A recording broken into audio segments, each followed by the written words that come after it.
know she is coming. I know she is coming.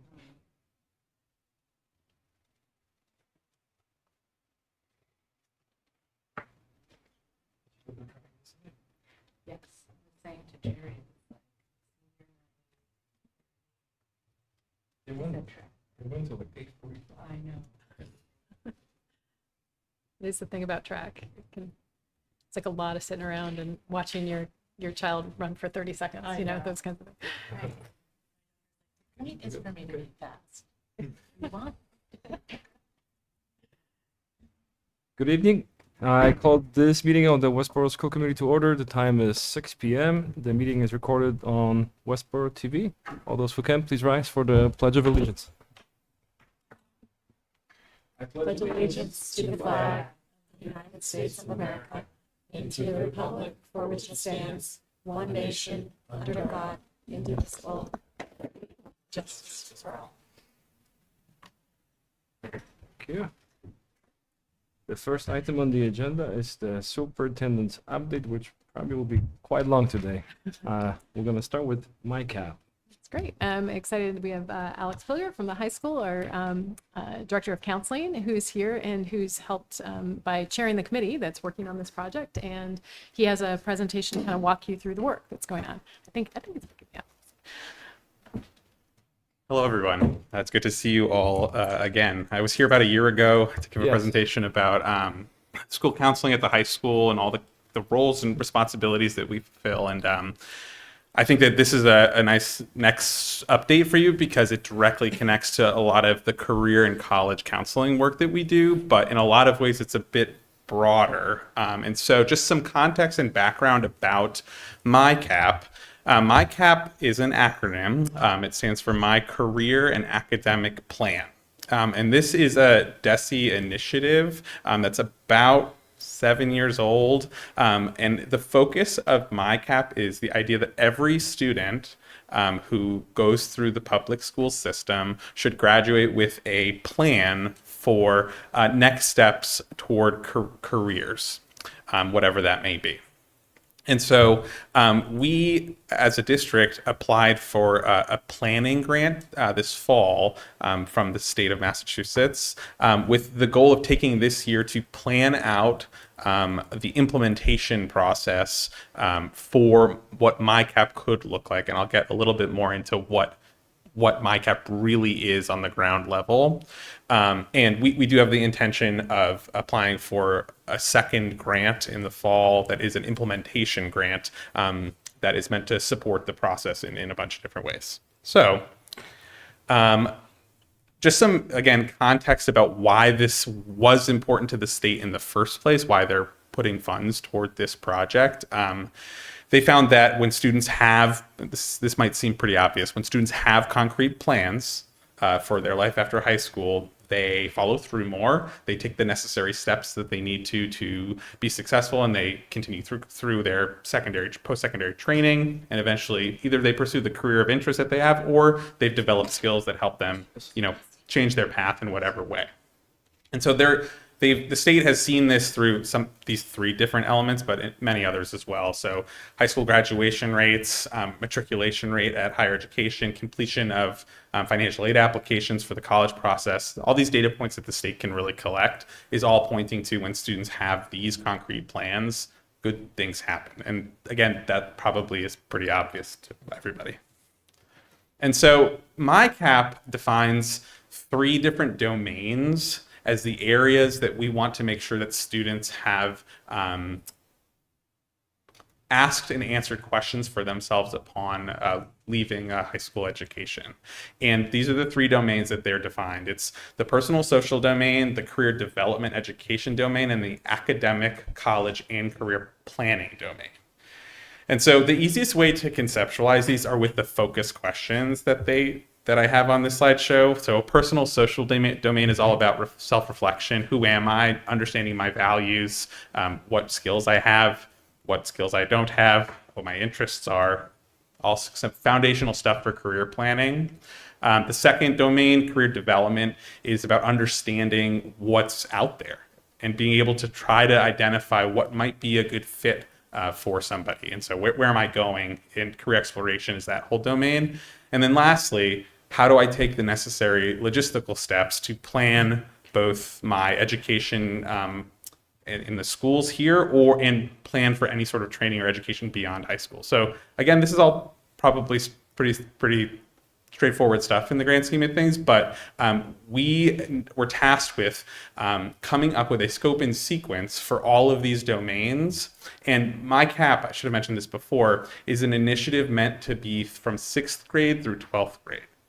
And so at this point, the majority of the work that we do around career development, academic planning to a certain degree, certainly college applications and all that process that goes into that is almost entirely a high school venture at this point. And the state, and I think appropriately so, feels that this really needs to start earlier in a very different way with younger students. And so what we have actually come up with is 6 to 12 is a semi-challenging grade range for us because of the natural break in where the schools are.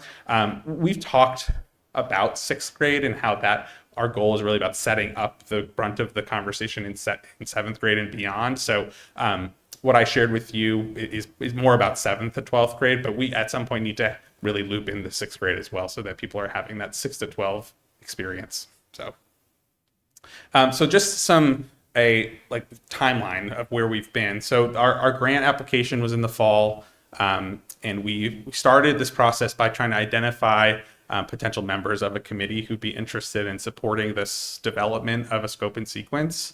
And so we identified that group in the fall, and we started meeting with kind of the question at hand, like, what is my CAP? What's out there? What are other schools doing?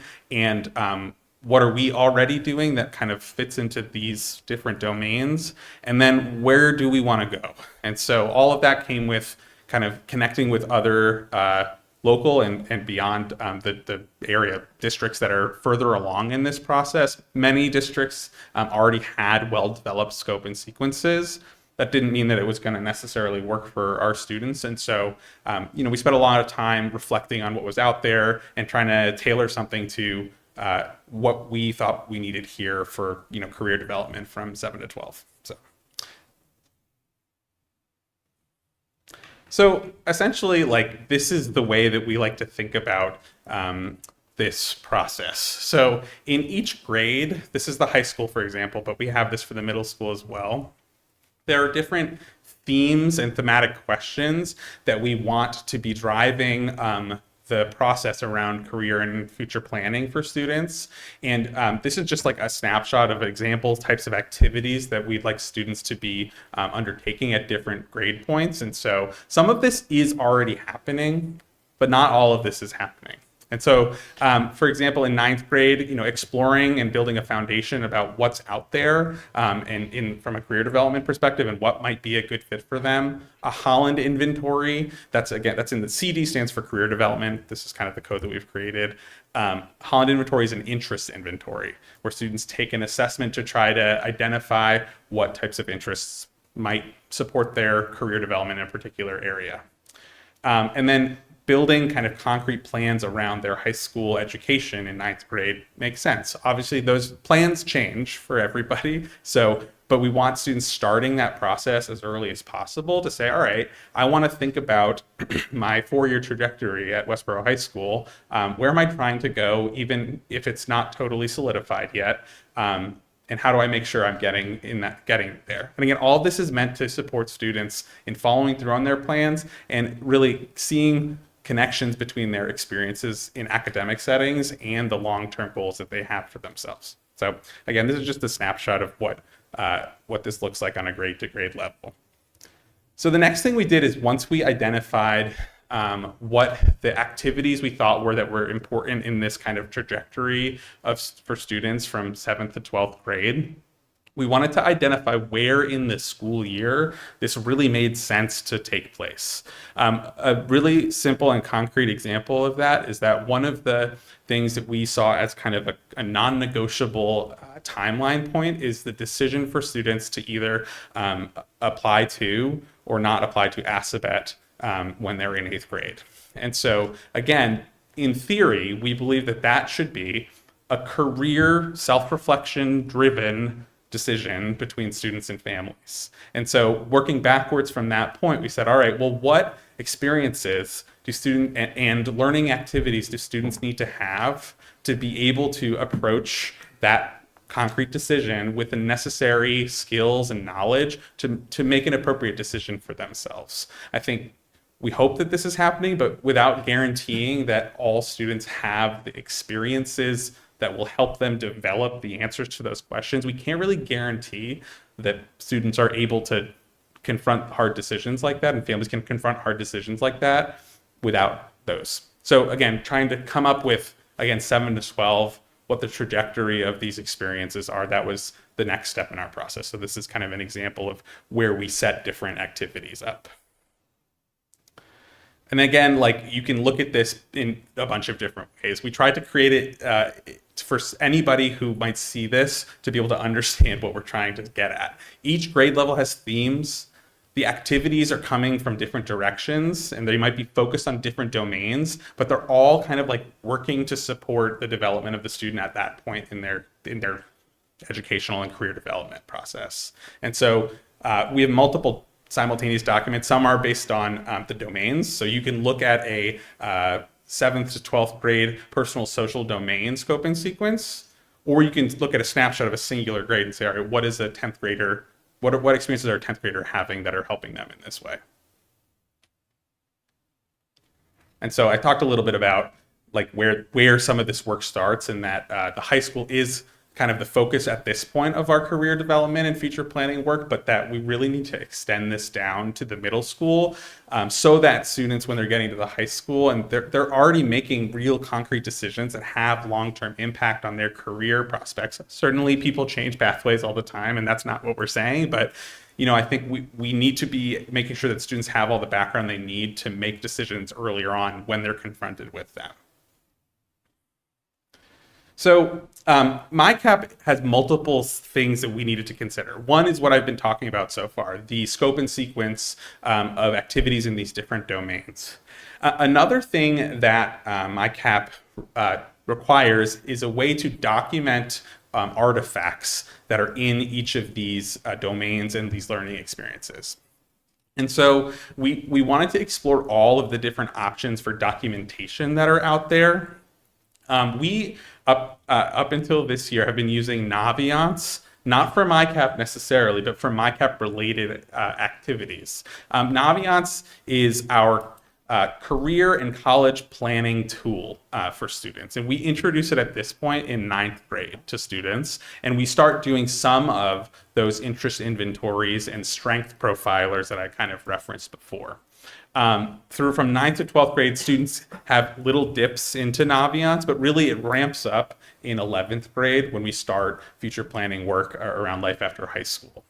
And so Naviance was one of the options that we looked into to kind of not only continue to facilitate all of that process, but to become a place to house artifact documentation for all of these learning experiences. But we also looked at 3 other options that were brought to our attention through different avenues. One is called School Links, one is called SCORE, and then one's called MIFA Pathways. And so we looked at all of these, and they're overlapping competitors in the market at the end of the day. Naviance was the first platform that entered this space a long time ago.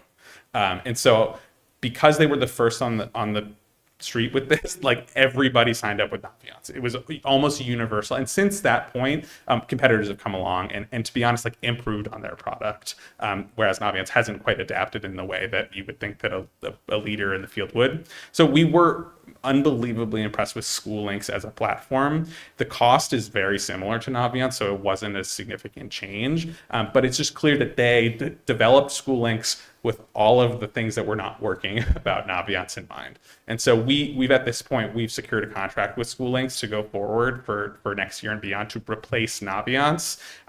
Our plan is to roll that out to our current junior class before we leave this school year, so that they're familiar with it through the college application process next year. It's pretty intuitive. We're not really particularly concerned with this. I mentioned in this slide that a lot of local districts have been shifting to School Links from Naviance. So the support that we have through the School Links platform are very used to transitioning people from one to another. And so that's kind of where we've been. The next steps in our work are just trying to share this with all of the stakeholders that are involved. This is a project that is really grand in scale. It's an academic thing. It's a career development thing. It involves partnering with families, partnering with other staff members throughout the buildings. A lot of the work that we know it needs to happen is already happening, but trying to make sure that every student who goes through the public school system is guaranteed these experiences that help them develop in the ways that they need to develop to make concrete decisions for themselves is a big task. And so we plan to share this out and get feedback. And then one of the next big tasks is just developing the lessons themselves for these activities. Some of those lessons exist already. One of the things that we loved about School Links is that they have a multitude of these lessons built into the platform already. And so we need to work on how this is going to be delivered through the platform, but like the actual foundation of it, whether it's an interest profile, a career exploration tool, like a lot of it is built into the platform itself. And so that's all with the goal of having some type of slow rollout next school year, 7th to 12th grade. We're still working on kind of finalizing what that looks like and working with all the players to make sure that people are comfortable with how this large project can be rolled out in a way that feels manageable. Yeah, so that's my cap. Again, a pretty big topic. Thank you very much. Yeah. We'll start our questions. Steve? No, I think it's a wonderful idea, and hopefully the kids have a positive experience as they use it, because clearly we know how scrambled teenagers can be when they have a focus and they got to do something else. So Yeah, definitely. thank you. Yeah, thank you. Okay, Sarah. Sorry, Jane? Thank you.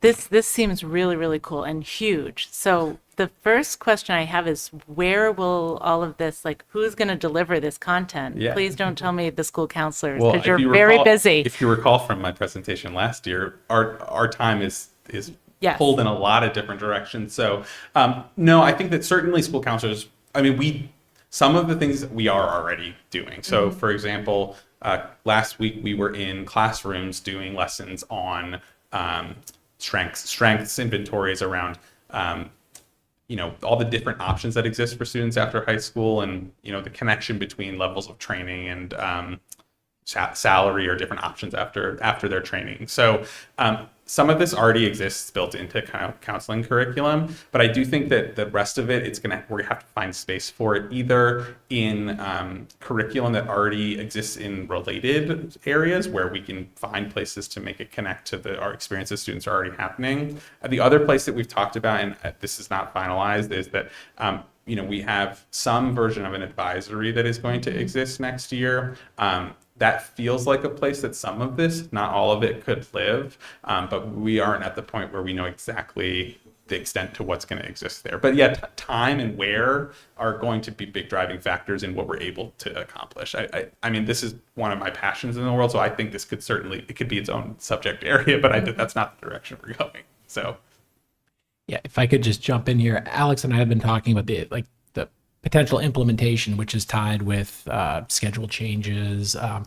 I do think Gibbons is well positioned with their crew and the kind of an advisory model that we're looking at integrating components of that at the high school, kind of bringing that advisory model. And in talking with Brian, it's something that he has piloted this year in small groups and kind of in a trial, just to kind of get feedback and see what's working.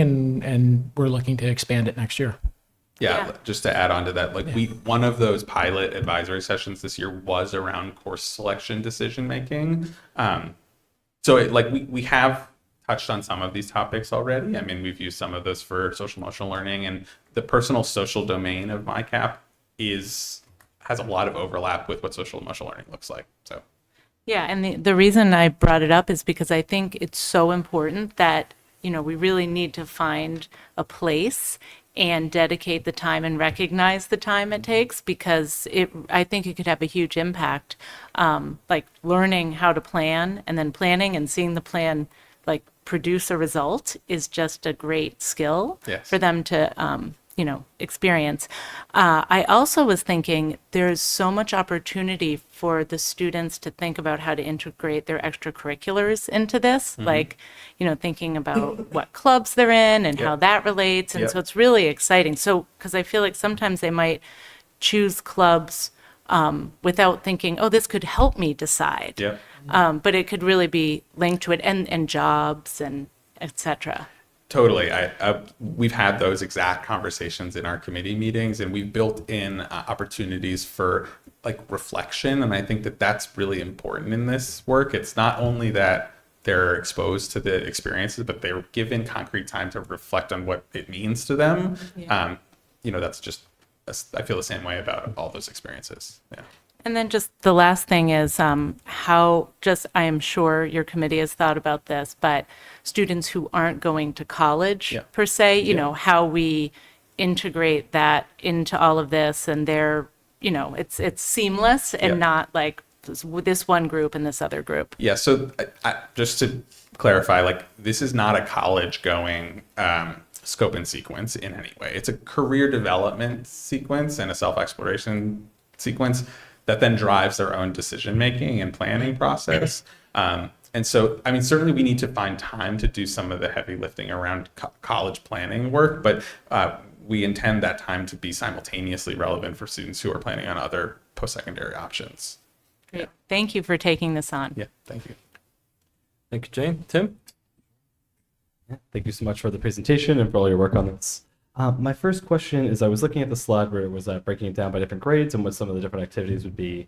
And I noticed that in 10th grade, one of the things that listed was, a reality fair or, job shadow experience, which I think is fantastic. Like, I know it was a little while ago now that me and Yakub had a meeting kind of like, with, the principal at the high school, just relating to, job experience and what that could look like and trying to expand that for high school students. And so I'm curious, like, is there any work being done kind of specifically by, MyCap or anywhere else to try to like, make sure that like, that is a reality for students, like looking to get some work? It's built in heavily into our scope and sequence. What I will say is that hands-on job experience, internship programs, like the planning and legwork that needs to go into having well-developed programs, we need to make time for that. It's so important, and we also don't want to do this halfway. Internship and hands-on work experience is a significant part of career development, as anybody who's in a career knows. Like, you can't really reflect fully until you've had some work experience.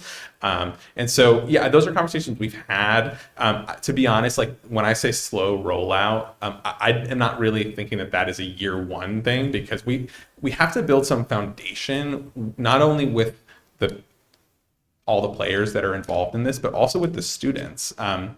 We had an interesting meeting with somebody in the community about internship opportunities, and the conversation centered a lot around readiness for meaningful internship experiences, and that to have those be really valuable experiences, both, like, a lot of things have to be true. Where whoever's offering that experience needs to be have an understanding of what the goal of said internship job experience is for the student. They're not just cheap labor. They're there to develop themselves in a lot of ways.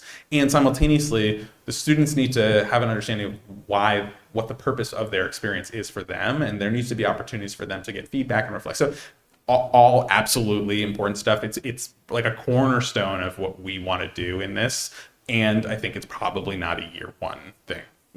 Yeah. Just very excited to hear that somebody's working on it, and I agree that I think the win-wins are there. It's just it takes the work of, like you're saying, like educating the students, educating the employer, and everything like that. But no, very exciting. But I had another question. I know you spoke about how we're currently on a grant for the scope, I want to say, and then there's an implementation grant that we're hoping to get. Do we have any sense of how likely it is that we do get that grant to be able to continue the work? It's a great question. Yeah, so I will say for starters, I want to publicly thank Alex for his leadership on both steering the committee and helping with authoring the grant. And we wrote that in August. Or It was I don't- tight. It was pretty tight to the. well, I started in July, so it couldn't have been before that. Yeah. But I will say we just put our heads together, wrote the grant, said this sounds exciting. So I would anticipate it would be the same timelines. Yeah. And I just actually checked as you were presenting, and it's not in our grant management system yet. Right. But I would imagine as soon as it comes out, we'll jump all over it. Yeah, I mean, all of this is unknown to a certain extent, but I feel pretty confident that they wouldn't be funding this from a planning perspective and not an implementation perspective. I was at a training last week for MyCap run by the state, and like this is a huge focus for the state. Actually, can you highlight that piece? I think you and Brian went to that that sharing. Yes, yeah. So there have been multiple training experiences around MyCap from just all offered by the state and some consulting groups that are working with the state. But last week, Brian, myself, and then one of the committee members, Rebecca, went to a showcase, is what they called it, at the Sturbridge Host Hotel, where there were around 350 people there who all brought different experiences around their MyCap process. And so there were sessions based on different themes that people might benefit from. And so we split it up and went to different sessions run by other districts that were at different phases of the MyCap planning and implementation process. So again, like I say that to say this is a pretty big focus coming from the state, and so I feel fairly confident that we'll be able to acquire. I'd say often the grant funding from DESE works like this. Yeah. It's in kind of phase funding. If you get a phase one project through and do a good job of it, which I think we've done here, you're very likely to be in line for funding for the next phase. So they really do a nice job with that. And so I just want to be on record saying I'm saying something nice about the Department of Ed right now. We hear you loud and clear. And then just two quick other questions. I know you spoke a little bit about going down to another town and looking at their implementation. Like, is there just any, just quickly, any lessons specifically that you can think of that you learned from that community that we're able to bring back here? Yeah, so I mentioned it in the slides, I believe, but I kind of didn't cover it here. But so part of our process was that initial let's see what's out there process. And so another committee member and I, Kate Mercadante, and I went to visit Uxbridge High School. And this is all through just mutual professional connections that we have in local districts. And we spent a long time with the building principal. And I think that one of the big lessons that I took away from that is that this needs to be a significant focus for staff professional development for it to really be as successful as it possibly can be. Like making curricular connections to career development. And this happens in a lot of places, but like making that an intentional focus, it kind of drives the whole work forward. And so they're further along in terms of the Uxbridges, in terms of like the internship process. They have career pathways. Their population is a little bit different than ours. So I think that we wouldn't necessarily want to replicate exactly what they're doing. But that was one of my big takeaways, was just how important it was to take this on as a group task that we all have a responsibility to make sure is a focus of the work that we're doing with kids. Awesome. Yeah. And then just last question. Obviously it takes a ton of work to stand, anything up, and especially the fact that we're going 7 through 12 and that we have a lot of different grades involved here. I'm assuming that there's some consideration given to the fact that in the future, all of these students, they'll have gone through the kind of the full pipeline here in the process, but for the implementation, kind of this initial phase is going to look slightly different for the student in 9th grade and 10th grade that hasn't had the, 6 through 8. Is that right? Yeah, 100%. Yeah. I mean, I think I'll be excited to get to the point where we can say somebody's experienced the entire sequence, 6 to 12. That's years away at this point. But I think as we plan on an annual basis about what the following year looks like, those are the questions that, the current committee is going to be considering for next year. And then, hopefully if we have this committee for next year, we'll be thinking on an annual basis, all right, where did we get this group to?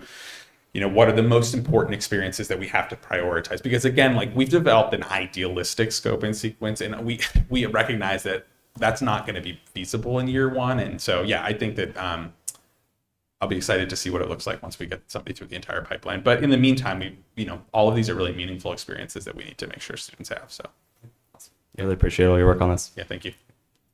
Thank you. Sarah?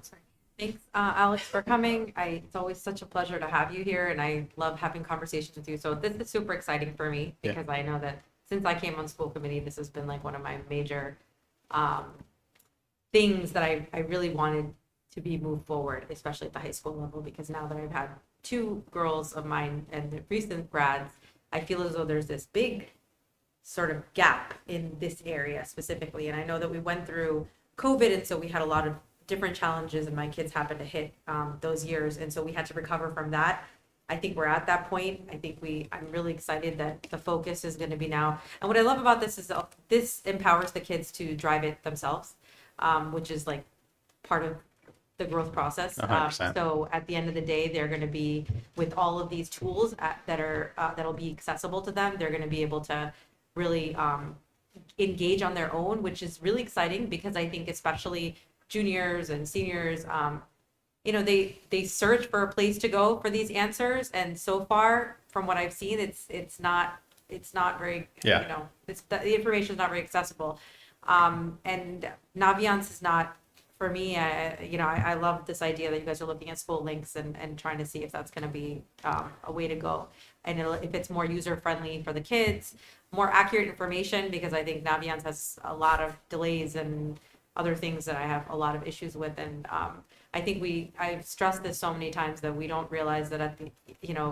we do realize, but I think we need to understand how wonderfully competitive and how hard our kids work in the high school and even in the grades before that. But a lot of them are just working so hard, and for them to not have this access really doesn't allow them to get to that next level. And I think that I'm hoping this is going to help that. The other thing I like, one thing you mentioned in there, well, the job fair thing I thought was great with the internships. I know that Allison has been talking about that in other sort of areas as well. So maybe it's going to be part of the whole plan, which is going to be great. And I think that it can all happen simultaneously. Like you said, it has to be a slow rollout and work. But I also like this, syncing with the teachers and recommendation letters and trainings on that. I think that's another huge benefit, because again, I've just done so much research on this, and like, what is the magic formula for kids, whether it be admissions or career development, whatever it is. And I feel like it's really just having that support, and sometimes these recommendation letters and the support from their teachers and those conversations they can have are really, really benefit them. So and that's going to be part of the PD, or should be part of the PD, and educating the teachers as part of this is really key, especially now also. And I love the fact that you keep referring to it as it's a career development. It's not just about college. And I agree with that. So it can be happening simultaneously. The goals are the same at the end of the day. The growth development is going to be the same. So I'm really excited, and I hope that this is a huge success. Yeah, thank you. Great. Jerry. Hi, Mr. Pilger. What's up, Jerry? Best of luck with schoolings in the future, I guess. Hope that goes well. Sorry, it's a year late for you. Naviance was all right, though. Functional. Functional, but Yeah, we not can do better than excellent. functional though. Well, yeah, best of luck with that in the future. Thank you. Do you think you would benefit from that? From school leagues? Yes. Or, The whole process. I guess, like, for future students, definitely. For me, I don't know if that necessarily benefit me too much right now, but I think what he's asking is, do you feel that this process would have benefited you had it been in place when you were in school? I think so, yeah. I think, like, I had, like, a pretty clear idea of what I wanted to do, but I think for some kids who are, like, aren't really sure about what they want to do after high school, that definitely would have been more helpful to have, like, a very structured kind of, like, plan laid out for them, I suppose. Yeah. Thank you. Thank you for your presentation. It's always enjoyable for me to have a presentation from someone who's passionate about the subject. It makes a big difference, and I can tell you're very passionate about this, which is great. We already took a lot of time. I have a lot of questions for you, but maybe I'll boil down to just one or two. So I'm trying to understand, is this implementation of MyCap is addressing some specific gaps in our program today? And I'm trying to understand, is this bringing technology support? Because it sounds like you're already stretched as far as your time commitment. Is this going to make certain activities simpler for the staff? or is it adding more on their plate? Is it replacing certain things that they're already doing? You know, were the students lacking this kind of structure, and you think this will now introduce a meaningful change for them? Yeah, all good questions. I to try to answer them, I think that this has not existed to the scope that we're talking about. In small snippets, the counseling department is able to do career development work with students. And when I say small snippets, like this year, we were able to join one class per grade for a single day throughout the entire year to do related work. And while I think that is high quality work when we're in the classrooms with students, it's disjointed. It's once a year, it's spread out. By the time we get back the following year, we have to, I mean, just like any curricular subject, you have to spend so much time reviewing what you did last time that it's really hard to make progress in these areas. And so I believe that making this a more structured part of a student's experience on an annual basis, it will not only make the experiences that they're already having more meaningful, but the things that we're proposing adding do not exist. I mean, the majority of them are new experiences. We're talking about a career fair. Like, we are not doing a career fair at this point. We do not have significantly well-developed job experience opportunities for students. We have this to a certain degree, but there's just opportunity to grow this in a lot of ways. So I think that the driver here is that, like, we know that this is a need. The state knows this is a need for students. And while we're touching on all these elements, we talk about the domains, like, we have things that touch on all of those at this point. There's significant opportunity to build on that and make sure that students are having this be a significant part of their experience. And I think we all the people who are involved in this believe that it should be a significant part of their experience. So I hope I answered some of your question. Yeah, you did. I have a follow-up though. Yeah. How will you? I'm going to be a devil's advocate for a moment. And how will you measure the success over time? What would be your metrics? You know, how will you know this has introduced a meaningful improvement to what you're doing? Yeah, that's a great question. I think that, you know, some of the grant process was around developing those metrics to determine success. I think that when we applied for the grant, we focused on certain subgroups and discrepancies between subgroup matriculation rate, continuation rate. You know, there are a lot of post-secondary data points around what people are doing after high school that we can use as metrics. Just to go back to the showcase that I went to at Sturbridge, I actually presented one of the showcase sessions about how to develop a strong team, which was like an early, that we felt like we have a very strong team. And so, but I co-presented with some administrators from Springfield Public Schools, and they are further along in this process. And their teams that they spoke about, again, we co-presented, are data teams. They're people who are looking at the post-secondary data as it pertains to whether this is, you know, their MyCap implementation is successful or not. So, you know, that there is a framework for this. It's happening in different places. Like, that's the stuff that I think we'd be using. They're using different indicators to determine that. We'll get there. I think that is definitely something that we need to, just like any curriculum, we need to evaluate, you know, whether we're meeting the goals that we have for students. Excellent. Thank you. I might email you later with some additional please questions, do. but these were the two most pressing ones. Any other questions? I just thought of something I could have commented on in the beginning, and it simply is, have you thought about this creation as a self-taught story, since we have limited time in terms of oversight? In other words, if you will, create a movie or something where they could sit down in their own time and go through whatever our program setup is. I think that that's kind of the current model, to be totally honest. We have a lot of unstructured self-taught time, not to the extent that I think you're imagining, but I think we, like I said, at this point, we have touch points with students, and then we kind of assign long-term reflection activities. It's not particularly effective, to be totally honest. I mean, it's not that students don't think this is important.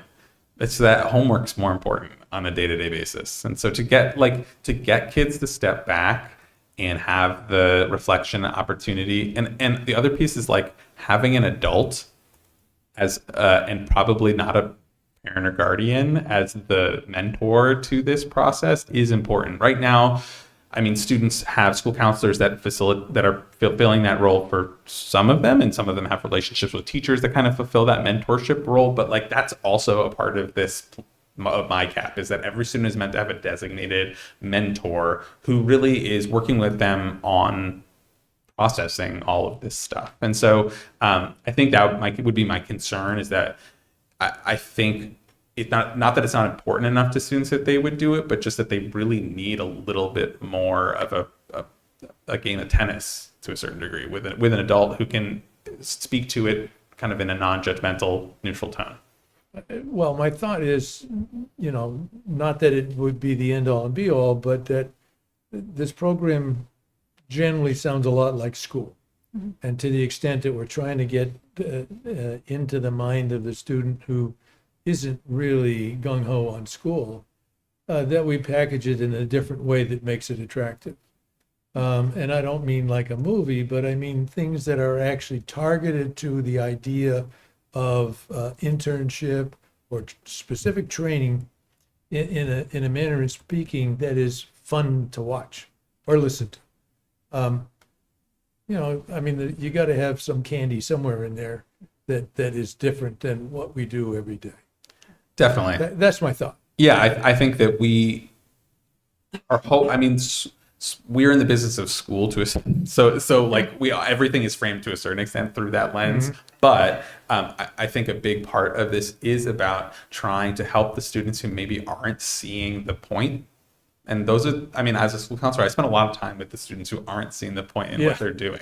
So I totally understand what you're saying. But I think the way to make school meaningful to some of those students is by connecting it to longer term goals. But if we don't have structures for like developing long-term goals and experiences that help them develop, that are not school experiences necessarily, that are helping them develop long-term goals, it's just hard to get the work done on a day-to-day basis that kids have to get done to progress. So, but yeah, it's definitely top of mind for me and for the group in general, is how do we make sure that everybody can engage in this in a meaningful way to get something out of it that helps them plan for what comes next. Yeah, time will tell. Yeah. Thank you. One more short question, Yeah. hopefully. I have a question. Do we take any at this time? Do we collect any survey data from the kids around what their thoughts are with respect to the current career development programming that we have? I'm curious if we have any feedback from the students. Yeah. So, well, every year we give an exit survey to our seniors who are leaving. Have you done that yet? No.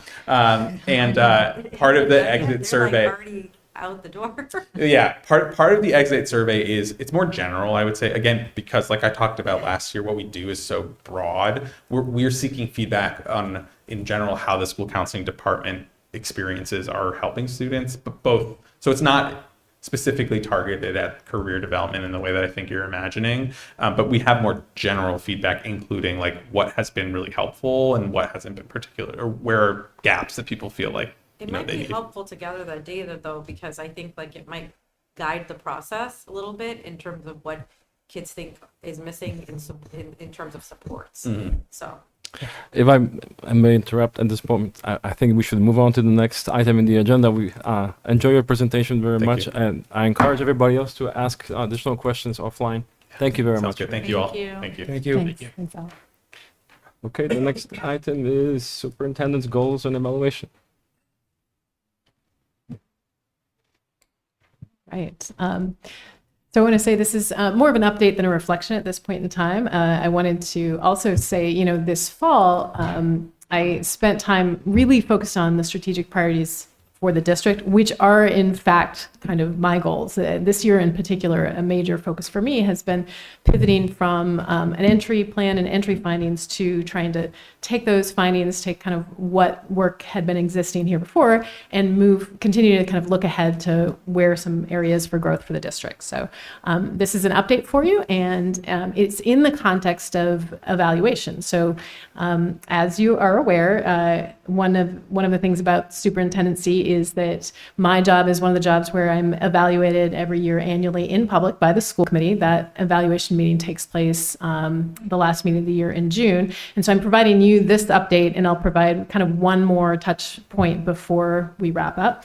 And process-wise, there's sort of these 4 main buckets or standards for evaluation: instructional leadership, management and operations, family and community engagement, and professional culture, with indicators within each of those. And in that, there's a sort of robust rubric where you can kind of make decisions around my performance. That feedback's important to me, so I want to make sure the process goes well and that you have a framework for kind of providing that feedback.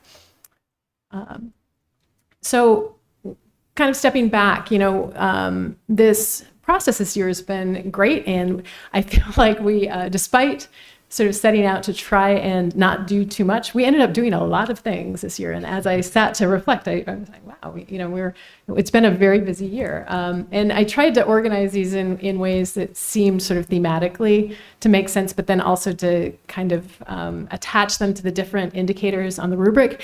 Many of them fall into multiple buckets. It's not easy to just sort of categorize a thing in one place, but these are some way to let you know where they touched. So first and foremost, I think part of my job this year was to help develop and communicate and start to work toward a strategic vision for improvement for an already excellent district. And that's fun. We have such a strong foundation here. This is a wonderful school system.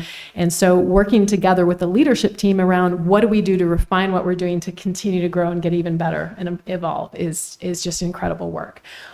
So we started in the summer with the leadership team, looked at entry findings that I had pulled together, looked at the prior strategic plan, and also talked about what's the ongoing work in the district, and together pulled together a draft of that new set of strategic priorities. I brought that to you in the fall. We shared that out with the public. We kind of iterated on it as we went, and then part of my job this year has been to keep putting that set of priorities in front of the leadership team, and also to think about the work we are doing collaboratively here and how to sort of pull that into these meetings so that you see the work that's going forward.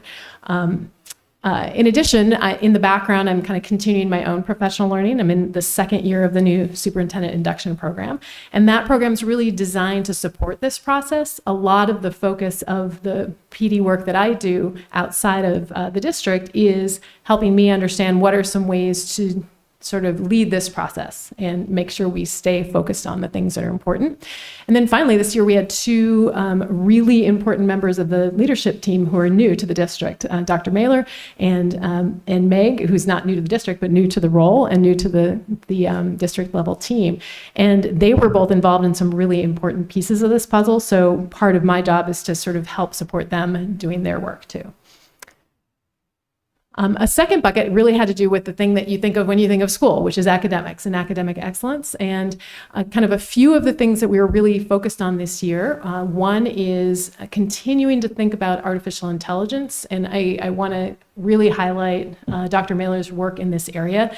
I had sort of started this effort. He took it in hand and has really helped move it in a direction that I think is really positive. And we've been talking about, well, what's the next thing, the next step?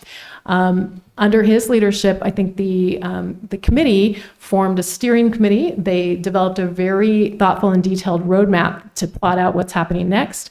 We planned some more in-depth and I think specific to level professional development throughout the arc of the year for teachers. And then additionally, we've got, I think, a really good set of ideas about where we need to go next. So I think it was a process of sort of understanding what the next big rocks are, and we've got those down. And they include some things around policy, some things around security and data privacy, and some things around teaching and learning. So, another big focus area had to do with our support for multilingual learners, and I'd say there are 2 big sub-points of this. One is learning, or the team led by Tisha Broomfield, using a sort of data-informed process to work with kids. And they did that so well, and I'm incredibly proud. They got back their access scores, and they had a kind of a record number of kids that are actually moving out of official ESL services this year. And in fact, they have a graduation, kind of a graduating out of ESL ceremony that they've got scheduled. Unfortunately, it's going to be on June 10th, which is a time where we are meeting because it is very hard to set up a date to do anything in June without having a conflict. But it's incredible work that that team has done.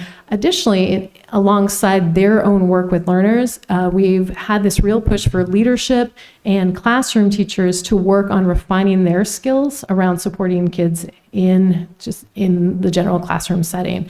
And I think that has been eye-opening and is helping us to sort of calibrate and support teachers better. We're going to continue that into next year as well.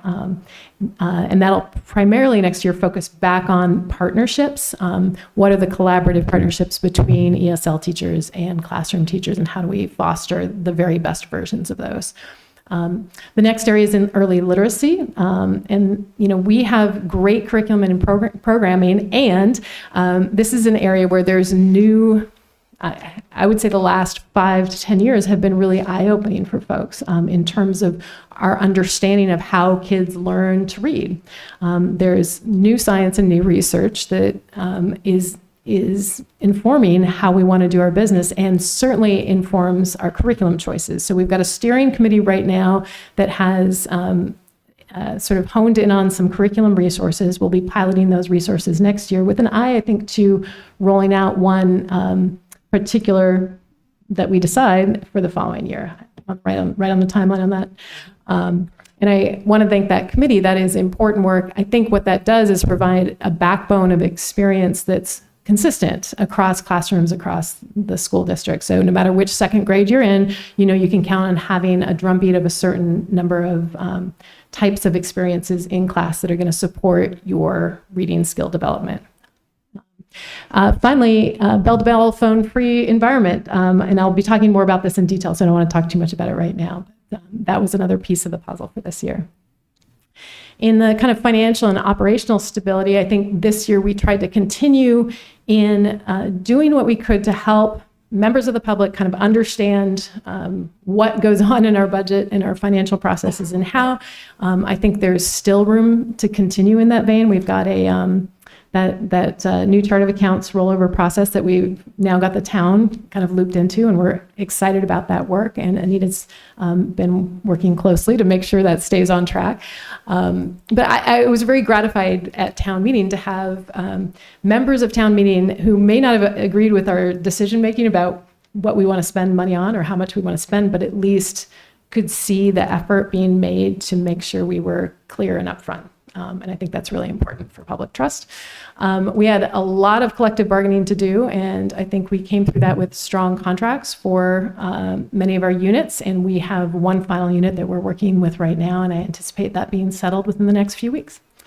K-3 redistricting focused a lot of time and attention on this in the fall and into the winter, and I'm excited about that because that is something that was intended to go along with the building of the Fales School, and to be able to have more students in attendance at that school, open up more space at Hastings and Armstrong, and really create a situation where if this population downturn starts to turn back up again, we will be well positioned to absorb more students and be prepared for that. So it's a sort of good way to optimize what we've got in the school system without having to think about a new building anytime soon.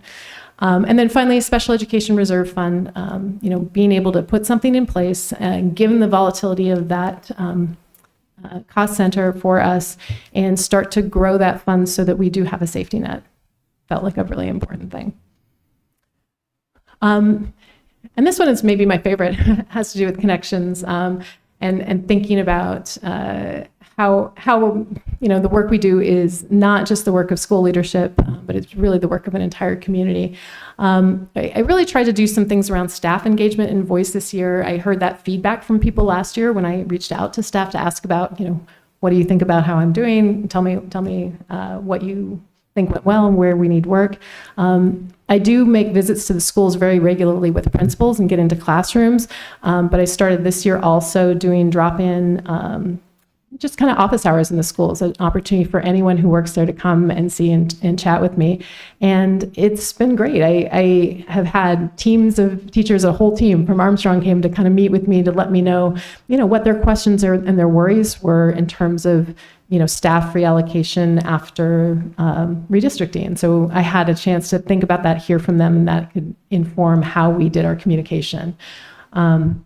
Family engagement has been a focus, and I'm really excited particularly about the LPAC and CPAC work that Letitia and Meg have done. The CPAC events in particular have really started to take off, and we are going to be applying for a program called APPLE, which stands for something, and I can't remember what it is, but it is an initiative through the state. It's a free kind of partnership program, and what it does is it pulls together stakeholders from CPACs, from the school district and from the community to help really work on how do we help achieve specific goals for CPACs and for the special education community. So I'm excited about that. And it's a way of, I think, kind of building on the momentum of some of the parent interest in having a network of support. Additionally, I think getting community members involved in sort of high interest, very important processes like the principal search process at Gibbons, the athletic director search process, which is just wrapping up. We had our final finalist interview yesterday. That has been fantastic. We've been able to hear from the community about what their wants and needs are, and I think are being able to sort of hire thinking really about those kinds of things as we move forward. The partnerships with the town are another area that I've really tried to attend to this year. We had a wonderful partnership we started with Post 22, where adults from the Post 22 program have been interning in the schools at Fales and at Hastings and Mill Pond in particular.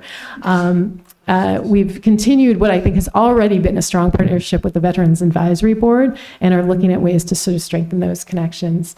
And also just working closely to develop stronger partnerships across the street with our municipal leaders in town. Anita and I have worked with John and Christie in particular about how do we make sure we're really communicating clearly about capital needs so that the planning is integrated and transparent so that the community doesn't get caught by surprise. I think that's important stuff. And then finally, in terms of that notion of belonging, interestingly, I think the calendar committee work is really putting a spotlight on this issue and the need for it. A lot of the conversation that we've had there is around not just the calendar, but other areas where I think the school district has room to make sure we're doing more so that people understand each other, that we kind of aren't only putting a date on a calendar, but also kind of educating people about about just the richness of the diversity of this community, and responding thoughtfully and effectively when there are situations that come up where people are discriminated against or are made to feel like they aren't as important or don't belong. So I look forward to the recommendations that committee comes with, but also to, I think, the broader work that is going to roll out from that conversation. So I want to say it's a strange thing being a superintendent because my goals are really the district's work, and so they don't happen necessarily just because I do things. They happen because a whole team of people does things, and that includes an outstanding leadership team, really exceptional educators, students, parents, you all, and so I want to just acknowledge that. It's and I cannot tell you enough how glad I am to be here, because when I talk with colleagues from other districts, I really do think this is an extraordinary place. I really appreciate the partnership and look forward to kind of continuing to work at the next thing. So, that's it. Thank you very much. You're welcome. We'll start the discussion with Steve. Have none. Thank you. Thank you. Jane? No questions, but just in general, the district has done a lot this year, taken on really big initiatives. And so I appreciate your leadership of that. Thank you. Thank you. Tim? Yeah, thank you for the presentation, but no comments at this time. Great. I also have no comments. Thank you so much. It's a good presentation. Thank you. Jerry? Good comments. Thank you. Thank you, Allison, for presentation and the reflection.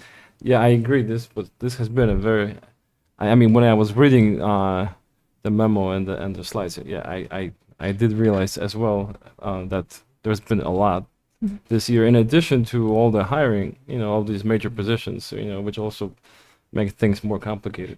I just have, I guess, two questions. One is, which of your goal areas do you feel you're genuinely on track, and where do you see there's still room for improvement? Yeah, I think, when I think about broadly, I actually think this year was really good on the kind of operational side. Redistricting got done, the special ed reserve got done. I think we had a very successful negotiations. We did well on town meeting floor. So those are pieces that I think of as more sort of structural, financial. I feel like for me personally and for the team, the area to lean into has to do with kind of communication and community connections. We've talked a lot this year about how we feel like we're just not reaching everyone. And I've also heard from leaders of a lot of different groups that they are struggling to maintain membership. So I really think the schools are an organization that's well positioned in town to sort of help with that. And I'm thinking a lot about kind of what's my job, what's the job of leadership, and what's the job of the school district in general in terms of helping to make sure the community, which has really been knit together through some of these parent groups and through the civic club and through the all-night grad party group, that those groups continue to be vibrant. I feel like it's our job to help that happen, and that's an area that I believe really has to do with communication and outreach and connection. So that's what I'd like to be focusing on a lot. Thank you. I'm happy to hear that you already have some ideas Yes. how to change it. Did you mentioned at some point that you and Matt have already identified certain big items, I guess for the next year. Are you going to present that at some point to the committee?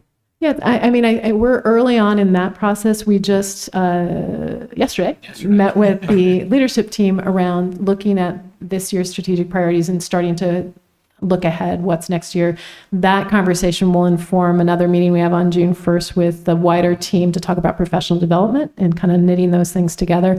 And then we'll refine the strategic priorities during the summer retreat and be able to present those in the early part of the fall. But even before that, those sort of main themes you'll see woven into the school improvement plans, and that those improvement plans are sort of going to be nested within the larger plan. So I think there's a structural thing we're trying to work toward right now. So I will forecast those a little bit in my follow-up piece. I realize this says reflection. It's not super reflective. It's just sort of a laundry list of things. And that the thing I want to leave you with before you think about kind of feedback for me is, what do I think about all of it? And I haven't really done that just yet. So I will do that before you have to give feedback to me for sure. Yeah. Sounds good. Yeah. Thank you very much. You're welcome. Any other questions? We're good? Okay. The next item is cell phone working group. So this is an interesting group because, and Tim sits on this, as does Matt. We kind of started off last year, had a lot of conversation, did a site visit this fall, and I sort of put the brakes on everything and said, we have two things happening. One is we're very busy focused on redistricting, and two is there's stuff happening at the legislature. So we hit the pause button, then we just regrouped and have come to a point of a decision point. And I'm excited to report out about the group's recommendation tonight. So first of all, what is this group? It's really a working group primarily of school administrators. It includes middle and high school principal, our director of wellness, our clinical director, myself, Matt. It also includes school committee representation and Westborough Connects representation. We've periodically touched base with the folks at Westborough TV as well to sort of talk with them. And that particular group we got together just because we're thinking about this as a sort of practice and policy change primarily at the secondary level. I should also mention Peter Gilnitz from Mill Pond is there as well. And the goal is to think about how is it that phones and other devices are impacting our kids in terms of learning, in terms of development, and in terms of mental health. And what we came away with is a recommendation that starting next fall, in an effort to recover some of what, these things are not entirely lost, I would say, focus, connection, and joy in our classrooms, but I believe they are certainly impacted by cell phones and devices. The working group is recommending a bell-to-bell phone-free environment for both the middle and high school starting next fall. And that means all personal devices, phones, watches, AirPods, anything else, are going to be off and out of sight for the entirety of the day. Right now, we have something kind of close to that. We have a sort of off and away policy, but kids access their phones during passing time, during lunchtime, and things like that. So this would be a kind of moving further along in this direction. And I will say, the research supports the move, and our initial parent surveys, which were done over a year ago, also support this move. And you'll notice the parent results down below, younger parents in particular, so the generations of students coming up to the high school are kind of more aligned with this notion of a bell-to-bell ban. So you have a very high percentage in the high 80s of K-3 parents, Mill Pond parents. It drops down to about 80% and then 66% of high school parents. I suspect, because of what's happened in the news and because of ongoing research, that if we surveyed today, we might see even higher numbers here. We also surveyed staff and we surveyed students. Students, I think, were predictably skeptical about the bell-to-bell ban. And I'm seeing Jerry smile a lot. Great word choice. I think they did. Interestingly, many of them acknowledged the challenge of having a phone around as a distraction, and yet also indicated they were not super excited about giving it up. So I think it's a tension point. But the research really shows that it's a distraction in a real one. I love this number from the Pew Research group, which is 273 notifications a day, a quarter of which are in school. So it's over somewhere between 60 and 70 notifications that happen during the school day.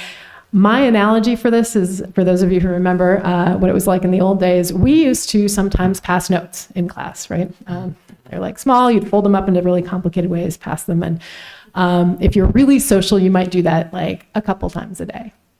But doing it 65 times a day, because that's really what it is. It's sort of this taking your focus away from the thing around learning and into the social environment over and over and over and over again.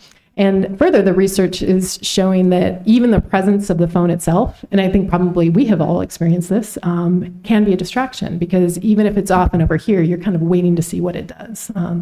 I recently went on a trip to Vermont over the April break and decided maybe it was time for me to break up with my smartwatch. And so for similar reasons. We also looked at sort of other schools and state level trends and what's going on there. The group visited Northbridge High School this fall. I wasn't able to go because of something that had happened in the district, but we had a great team. Roger Anderson, Kim Tynan went, Judy Noonan, our nurse leader, was there, Matt was there. And I think what they walked back having seen was a really effective process, and they heard from staff about incredible impact. And it just so happens that the principal at Northbridge High School is Scott Connery, who will be our middle school principal next year. So we have the good luck of being able to learn from somebody who's been through this implementation process, and he had very strong and positive things to say about that. Alongside that, we know in the state of Massachusetts, we now have both the Senate and the House have passed legislation, and we're in reconciliation phase. My understanding of the main difference between the bills is that the Senate bill is really focused on cell phones in school or devices in school, whereas the House bill is more ambitious and is trying to take on a kind of prohibition for social media access for kids under the age of 14. Is that, yeah. So that's a larger net. Hopefully they can kind of find some common ground, and we'll be hearing from them soon. But I think the working group's sense was something is coming. We don't know when exactly. we want to get out in front of it and move toward this sooner rather than later. And additionally, they felt like even though the time frame seems ambitious, the target of this fall, doing something at the start of year is just an easier time to do it. So let's sort of figure out how to get it done and get it done. And I think that's great. Kind of finally up here, school with phone-free policies have reported just great outcomes in terms of student interaction, engagement, lower discipline, better attendance, all the things that you would hope for. And I will say, just anecdotally, I've had the opportunity to talk with educators in other districts where they've implemented this. I have yet to hear anybody say anything negative. There's no one who regrets doing it, which is interesting to me. Okay. We want to think about the transition if we're going to be able to make this shift, because it is a big shift. So to that end, a couple things we're planning right now. One is parent information nights starting in June. We anticipate having our first after the seniors graduate. This isn't really going to impact them, but we want to sort of be ready for the kids who are here, and having some additional sessions during the summer. Development of some clear policy and procedures, and that needs to start right now. We'll be working on refining handbook language, and there's some good models and guides out there because we aren't the first people to do this. So we'll be looking to exemplars from some other places. And those policies will include workarounds for situations where we know we need them. So if we have medical exemptions, for example, we need to grapple with that. And then finally, we need to develop some resources for families and for staff, actually, to help make sure this implementation goes well. This sort of breaks down implementation into phases. You can see yourselves up here, update to school committee and an initial announcement to staff. That happened today. I have an initial communication ready to go out to families tomorrow. We'll want to finalize our solution for what kind of how we're going to achieve this. The working group has recommended, we looked at a couple different options. They've recommended a pouch option, like a Yonder pouch.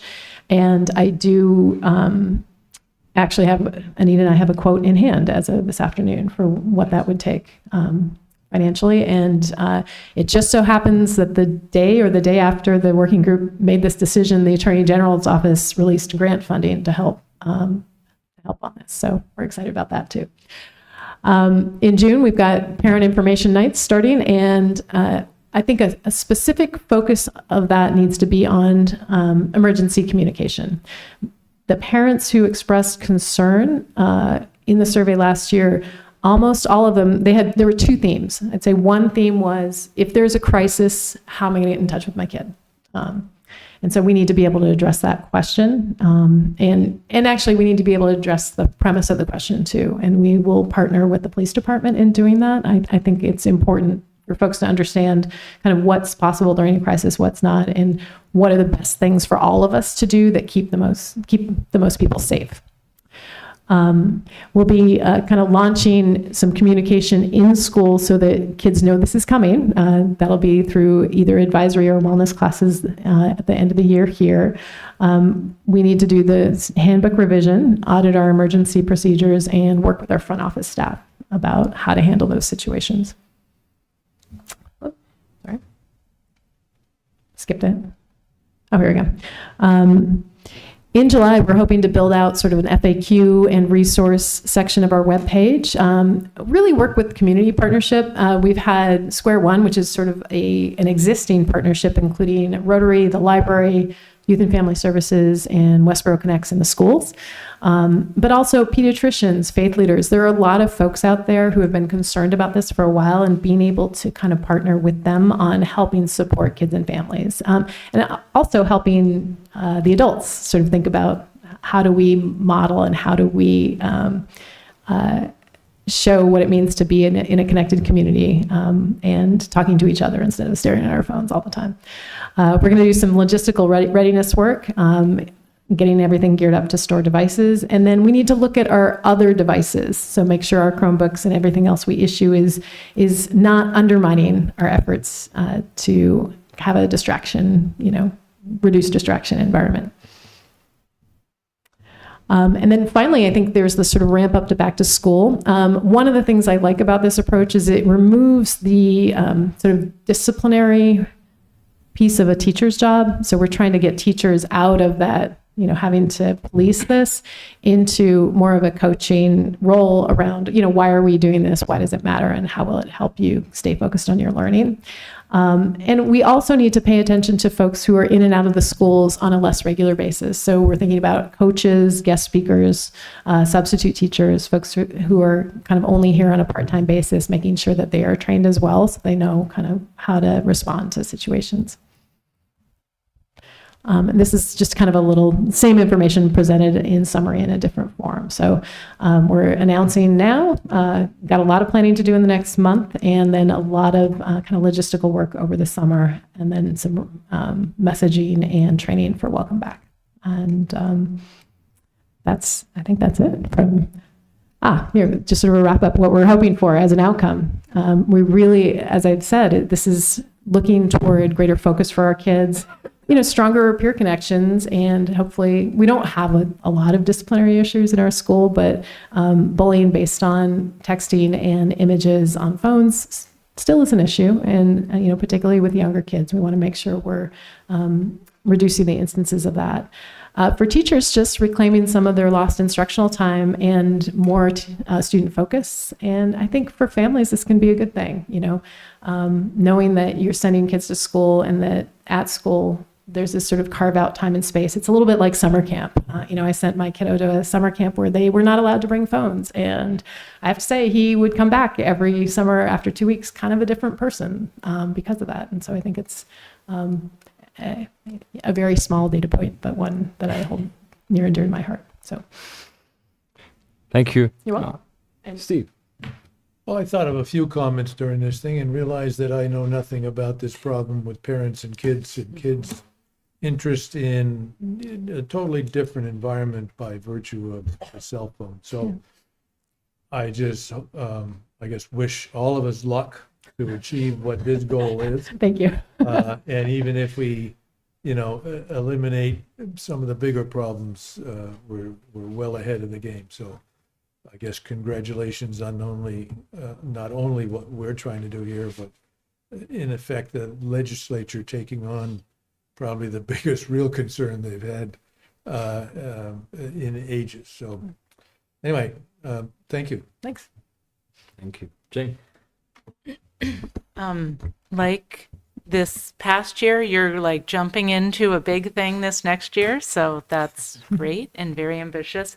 And I'm supportive of this, and I am a little scared of it too, because I think it's like the phone, if I say I'm taking the phone away, it's like nuclear. So, but I think this is hopefully going to be wonderful. I'm glad that we're being realistic about it, that it's going to be a challenge. But my hope is that the students will realize, oh, wow, I can get so much more done. And it's like less burden on my brain to not have all these different things. And so I'm really glad we're doing this. So thank you for taking this on. Thank you. Tim. Well, I was on the working group, so I don't have really a lot of comments, but I guess I'll just quickly say, incredibly excited that this is where we landed. I consider this a win for students' mental health. And so, as Jane said, there's going to be a lot of work that goes into the implementation, but, just really excited to get through that and hopefully, to a much brighter other side. So, really appreciate all the work that you've done and that we'll continue to do. Great, thanks. Thank you. Sarah. Thanks to you guys who are on the working committee. I too am supportive of this. In theory, I'm just hoping that it's a smooth transition. I do feel as though there may be some work that needs to also be done around training for staff, because I feel with respect to, cultural, what's going to be normal and what's not, because we have to remember what it was prior to what phones being there. And I think some of the stuff we take for granted is no longer going to be. So for example, a child in the middle school, and it differs from age to age, but either forgot something or has an urgent question or something. I think that I don't want those cultural norms to go away where they feel comfortable enough to say, can I go down to the office and make a phone call? And I do think that right now it's very restrictive because there is this underlying assumption that, hey, you have access, and if you want to get in touch with somebody, you can. And I think we need to sort of frame that now for our staff to remember that, hey, there is no communication that's happening. And so if a child needs to go and do this, like we need to give them, you know, the agency to do that. So. Of course. Yeah. No, that's a great point. Thank you. Jerry. I'm ready. I can certainly tell you that the kids are going to definitely hate this at start, but I think overall I am supportive of the policy, and I think in the long run that's going to have a beneficial outcome for students. I think there's definitely some challenges in terms of implementation, but I'm sure those bumps can be smoothed out over time. So good luck. Great. Thank you. Thank you very much.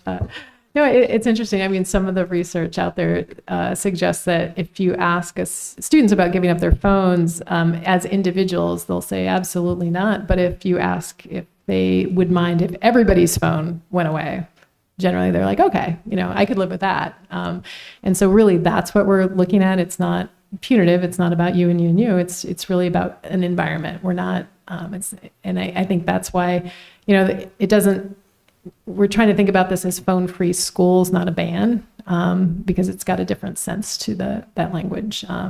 We want kids to learn to use their phones for good things. I think that's important, but we also want to kind of carve out some time and space where they don't have to worry about it.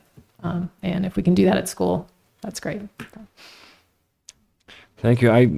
I support this in general. I just have a few questions, concerns. One is, I mean, I support it strongly. Perhaps I should say that. Yeah. This is not just phone ban. This is AirPods, smartwatches. So maybe we shouldn't call it phone, phone free, but maybe digital device free or something. So it's more clear that it's wider than just phone. Has the police department been? I know you mentioned the concern from the parents, because that's one of my concerns is the communication in the intruder or lockdown scenarios. Has the police been involved in the working group, or are you planning to reach out to police now? They have not been involved in the working group, but this is a conversation I've had with Chip Dappolite a little bit in sort of other safety related conversations, and he and I actually went to the youth commission to talk about this a little bit, in general, I think the stance of I don't want to speak for the police department, but what I've heard through Chip and what I've heard in general out in the world of law enforcement is that particularly in a particularly dramatic incident or emergency, individual cell phones are actually a problem, not a help, in part because what the police department needs to do is to be able to have free access to the school to kind of come in and make sure that the situation is secure, and having many parents coming in can actually undermine their ability to do that quickly and effectively. So I think those are some of the things we need to talk about publicly. And in fact, in some cases, they actually will shut down kind of cordon off a cellular area in order to make sure that the police have the capacity to do their communications work. That was unfortunately a lesson learned in one of the school shooting incidents that happened, where parents had kind of rushed to the scene, and it essentially made it so that emergency responders couldn't get in because of the sort of geography of the school environment. So, law enforcement and first responders have learned a lot about communication tools during crisis over the last 10 years, and we will be partnering with them to make sure that whatever we do is really aligned with their recommendations for best practice. So that's very reassuring. Yeah. I share a lot of sentiments from Sarah's comment about the cultural change, and I think it actually extends beyond just the staff. I think it will extend to families. Yeah. I think parents are going to learn that they cannot rely on that communication, other than through calling the office. Maybe I wonder if the front office will be less happy about it, because I imagine they're going to be a lot busier in this scenario. Procedurally speaking, I wanted to understand how will this, well, first of all, like when will we know how will this impact the budget, buying the pouches, and what will be our role in this process? And do we have to approve the handbook? Are you planning a policy change, or how is that going to work? Yeah, I think a couple questions there. So on the policy front, this is small policy versus big policy. It's a school-based handbook change. You do all approve those, and so those will be coming up. And essentially, it would refine language that's already there around cell phones being off and away during the day. This is just going to take that a step further and flesh out a little bit what the expectations are. In terms of budgetary impact, like I said, we have a quote in hand from the folks at Yonder. They are sort of the most widespread device that's used, and we're working through that process with them to kind of get that quote, down to where we like it. I think we're coming in at a good time, and we did ask them about capacity, knowing that if this legislation hits, a lot of school districts throughout the Commonwealth will be kind of lining up for these, but they have assured us they're in good shape in terms of supply. We did look at some other technologies and other options, so we talked about geofencing instead.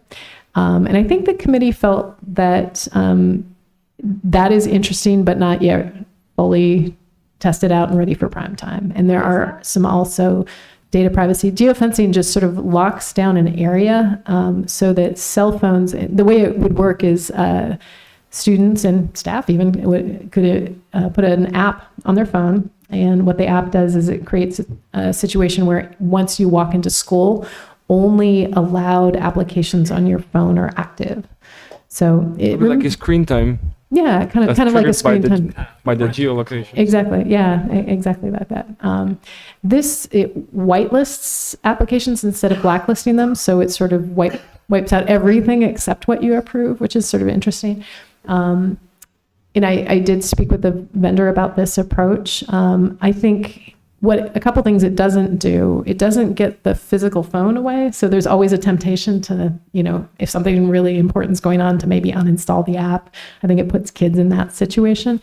But also, it's in early pilot phase. And I think that may be a solution that many schools end up going toward down the road, but it doesn't have the data yet to support outcomes, whereas the pouches really do, and other sort of physical lockups do.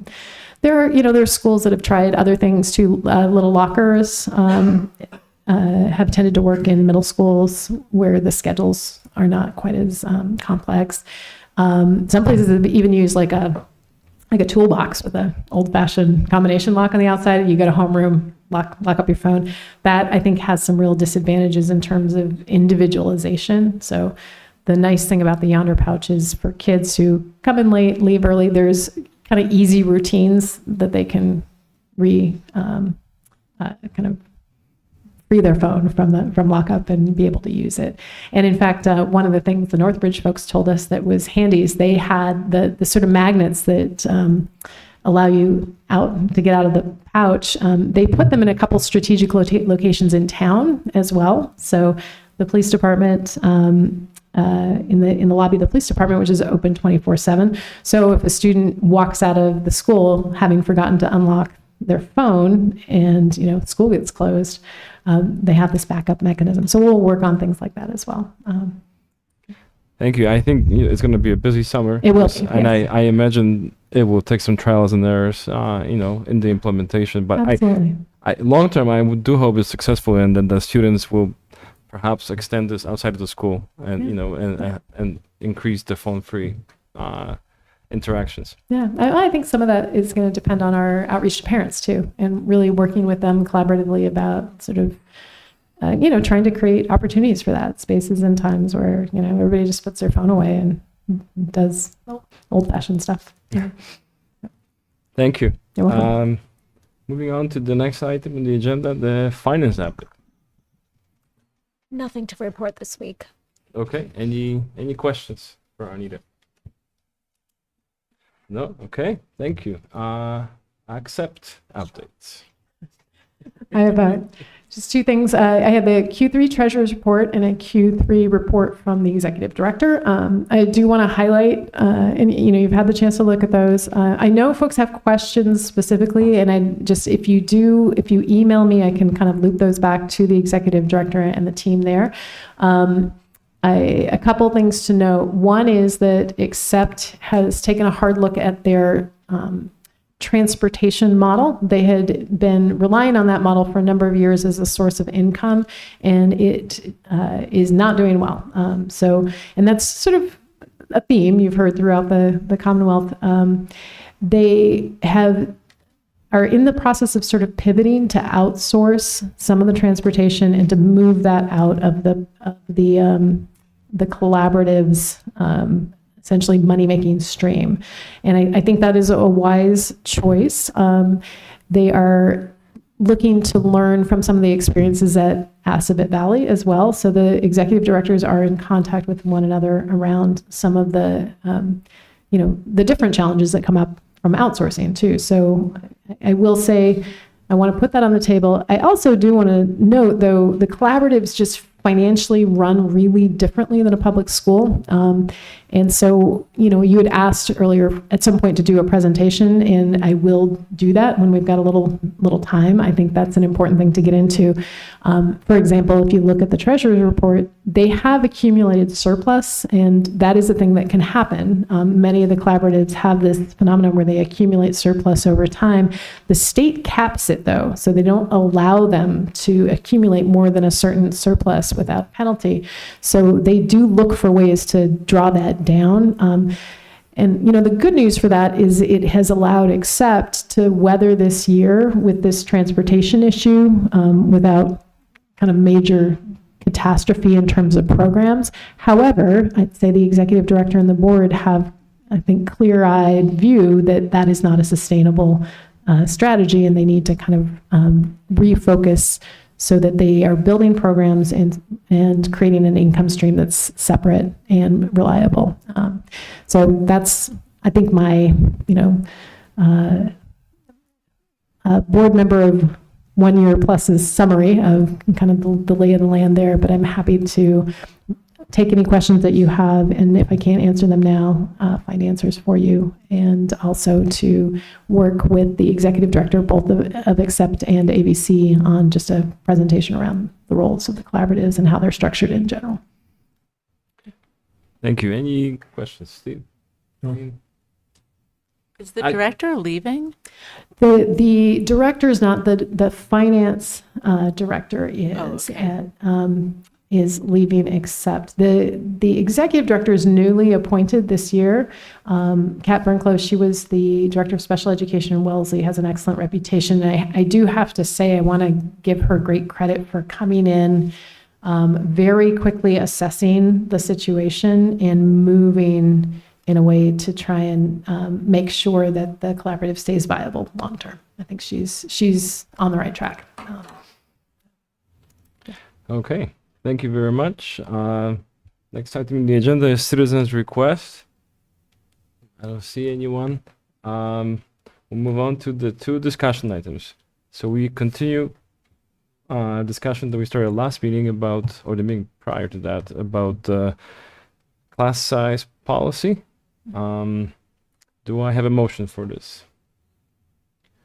Motion to approve the class size policy. Sorry. Second. Is there a discussion? I think generally it is very similar to what we used to do historically as a school committee. And as we discussed recently, that it hadn't appeared in our process for a couple of years at least, and that the teachers union wanted us to have made a statement for which they feel is I guess a position statement that they can rely on in terms of any other issues that may come up in the future. So anyway, that's the reason for my second, and I hope we go forward with it. Just one comment. So, I'm going to support this. I just have had my concerns about it from the beginning because I don't want it to, I know that the policy strictly or specifically states that it's not intended to strap us down in the sense that if we needed to for budgeting reasons or a whole host of reasons that have been mentioned, we would move the numbers the way that we see fit. But I'm hoping that everybody understands that this is really just, an intention, a good faith effort will be made to try and comply with this. But ultimately, a lot of other factors are going to be determining what happens. So I do like that the kind of what happens if classes are outside of class guidelines does afford us a lot of sort of flexibility of response. So it really, I think it creates an expectation that we will look at the situation and will respond somehow, but not necessarily in a way that has a budgetary impact, for example, if we can't afford to do that, right? Yeah. So my only request would be, to make this policy, have deep implementation.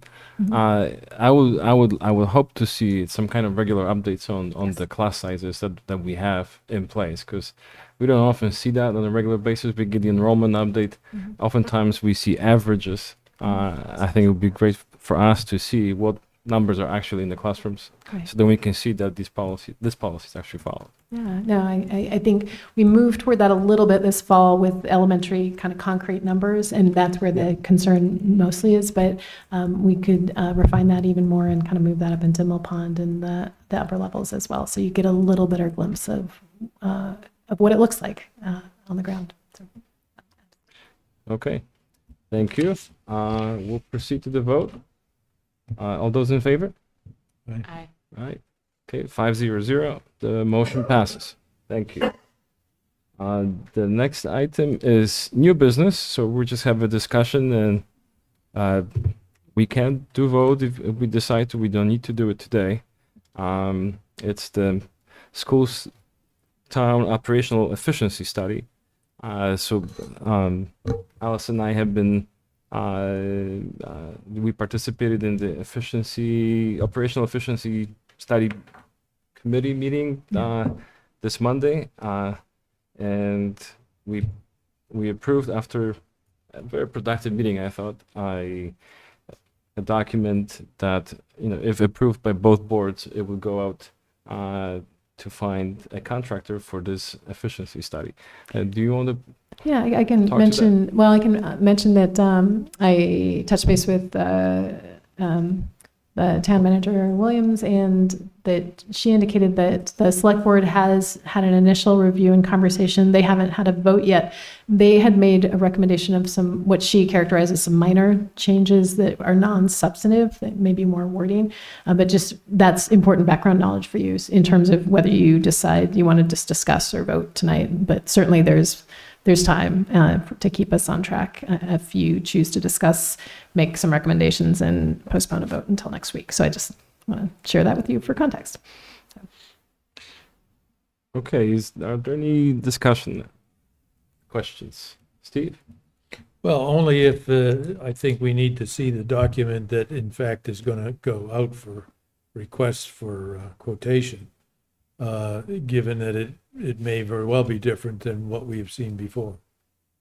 And so I think there needs to be enough time for the school committee, at least for me anyway, to see what it is that is going out for bid.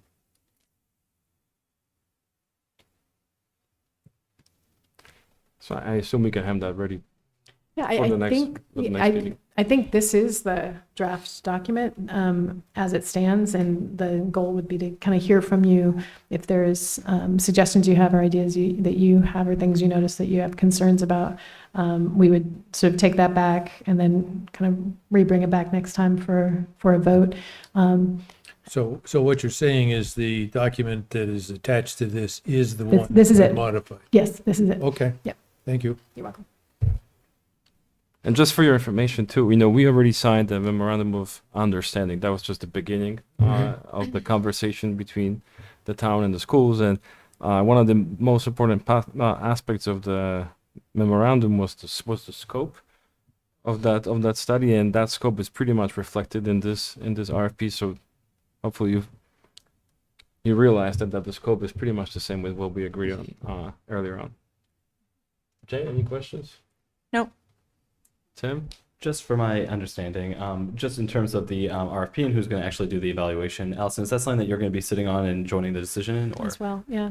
I think the RFP would go out, we would gain proposals, and then we have, I think, I would be there Christy Williams, 2 select board members, and then Sarah and Yakub, I think, on behalf of the committee here. So there'd be representation from both the schools and the town side to look at the different proposals and hopefully find someone whose proposal is strong and aligned with what we're looking for. And just keep in mind, this is just a RFP. It's not a contract, right? Yeah. So the contract can have different language, and that's just for the bit. Sarah? I don't have any questions. I don't know if people need more, the rest of the committee members, if they need more time to review or if they want to take a vote today, but I don't have any more questions. Okay, Jerry? No questions. Okay, well, you never know.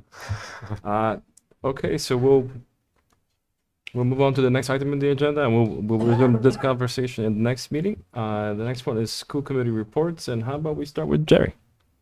Give me a sec. Let me my computer again. Do have a couple things to report.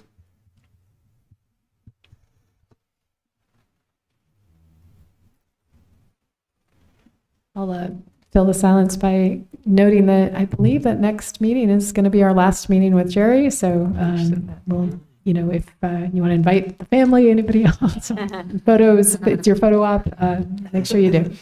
Thank you. You're welcome. First, Hastings Elementary School is looking for volunteers to help with their field day on June 4th, which is always a fun event for the little kids. Westborough Girl Scouts is also looking for adult volunteers to start new K through 3 troops in Westborough for fall of 2026. And parents who are interested can email all lowercase, no space, Westborough Girl Scouts at gmail.com for local Girl Scout information. Additionally, Westborough Girl Scout Troop 65133, which is all current Mill Pond students in 6th grade. They are hosting the 2nd annual Westborough Girl Scouts Blood Drive to benefit Boston Children's Hospital on Saturday, May 23rd. That's next Saturday after this week at Tatnook Bookseller in Westborough from 9:30 a.m. to 3:30 p.m. in the afternoon. And more information can be found on Parent Square for those who are interested. Gibbons Middle School is also hosting an in-person book fair from May 26th to May 29th, and families can shop in person on the evening of May 26th. And they're also doing an online book fair from May 26th until the end of the school year on June 22nd. And more information can also be found in Parent Square. And all the money raised from those sales will be used to support Gibbons Middle School. The Westborough High School Student Council is also hosting their first ever Glow Run this Friday, May 16th from 7 to 8:45 p.m. at Chauncey Lake. 15th. 16th. I think I put the date wrong. Thank you. The 15th from 7 to 8:45 p.m. at Chauncey Lake. The event is open to all ages, and all proceeds from the registration will be donated to PALS, which is a program, an organization dedicated to helping individuals with Down syndrome. And lastly, Project Graduation is still accepting donations from Westborough High School parents to help support a safe and fun all-night celebration for Westborough High School graduates the night after graduation. Thanks. Thank you very much. Sarah? Nothing to report. Okay. Tim? Sure. I will just very quickly say, as the liaison to Sustainable Westborough, I saw that you had sent this to the committee members earlier today, Yakub, so thank you for that. But just that they will be presenting the decarb roadmap at the next meeting, so look forward to welcoming them. Thank you. Jane? Nothing to report. Thank you. Steve? As you may all remember, that we created a school committee subcommittee at the last meeting to deal with the management of the high school roof and the Gibbons Fieldhouse roof. We had a meeting of let's call it the senior management group of those who are involved on Monday. And then on Tuesday, we added to that the engineer as well as the OPM for the project. and get a general understanding of the process by which it will be managed. Unfortunately for me today, I couldn't attend the one that dealt with the contract at the contractor's level. Perhaps you can comment to that. Sure. Anita and I were both there along with Tony LeMay, and one of the things that on Tuesday we ran through with Steve Theron, who's the OPM, an agenda. We stuck very tightly to that agenda today, so it was a very productive meeting.